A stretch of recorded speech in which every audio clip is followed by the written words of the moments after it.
Anushka Ghaati cinema చూడటం అయితే complete అయిపోయింది. సినిమా ఎలా ఉంది, బాగుందా లేదా అంటే, ఈ సినిమా స్టోరీ అయితే నాకు కొంచెం ఫ్రెష్ ఫీల్ తీసుకొచ్చింది. సినిమా స్టార్టింగ్ కూడా ఆ బ్యాక్ డ్రాప్ ఓపెన్ చేసే విధానం, అసలు ఘాటీలు అంటే ఎవరు, ఈ గాంజా మాఫియాకి వాళ్ళకి సంబంధం ఏంటి, అసలు ఏం జరుగుతుంది అనేది కొంచెం ఇంట్రెస్టింగ్ అనిపిస్తుంది అనమాట. ఆ తర్వాత అంతా కూడా చాలా బోరింగ్ గా ఫ్లాట్ గా వెళ్ళిపోద్ది భయ్య, చెప్తున్నాను కదా. అసలు సినిమా ఫస్ట్ హాఫ్ చూసిన తర్వాత నాకు అర్థమైంది ఏంటంటే, అసలు సినిమాలో మెయిన్ లీడ్ అనుష్కనా లేకపోతే ఇంకొక యాక్టర్ ఉంటారు, అతని పేరు నాకు గుర్తు రావట్లేదు కానీ అతను అనిపించింది. అనుష్క ఎక్కువసేపు కనిపించదు అనమాట ఫస్ట్ హాఫ్ లో. సో పైన అలా ఉంటది. ఫస్ట్ హాఫ్ అయితే ఓవరాల్ గా బిలో యావరేజ్ అని చెప్పాలి భయ్య, అంతకు మించి ఏమీ లేదు. ఇంటర్వెల్ సీన్ కూడా బేభత్సం అయితే ఏమీ కాదు, కావాలని సాగదీసినట్టు అనిపించింది. ఇంకా సెకండ్ హాఫ్ లో అసలు వీళ్ళు ఫ్లాష్ బ్యాక్ ఏంటి, ఆ తర్వాత రివెంజ్ డ్రామా ఇవన్నీ చూపిస్తారు. రివెంజ్ డ్రామా ఒక 30-40 మినిట్స్ అయితే బానే ఉంటది. ఇంకా మిగిలినంతా కూడా ఏదో అలా అలా వెళ్తది అనమాట.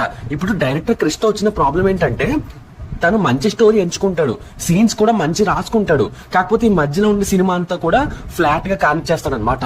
ఏంటో అర్థం అవదు. మంచి స్టోరీకి మంచి ఎండింగ్ అయితే ఉండదు, మధ్యలో అంతా కూడా డొల్ అనిపించేలా చేస్తాడు. ఈ సినిమా కూడా మెయిన్ బిగ్గెస్ట్ నెగిటివ్ పాయింట్ అదే.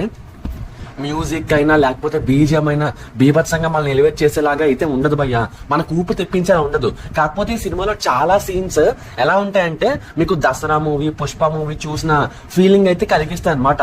అక్కడ హీరో అయితే ఇక్కడ హీరోయిన్, అంతే తేడా. అండ్ మాస్ ఆడియన్స్ కి పర్లేదు, ఏదో ఓకే ఓకే అన్నట్టు అనిపిస్తుంది. ఇంకా అనుష్కని ఇష్టపడే వాళ్ళకి కూడా ఓకే ఓకే అన్నట్టు అనిపిస్తుంది. మిగిలిన వాళ్ళందరికీ కూడా దండం రా బాబు అనిపిస్తుంది సినిమా చూసిన తర్వాత.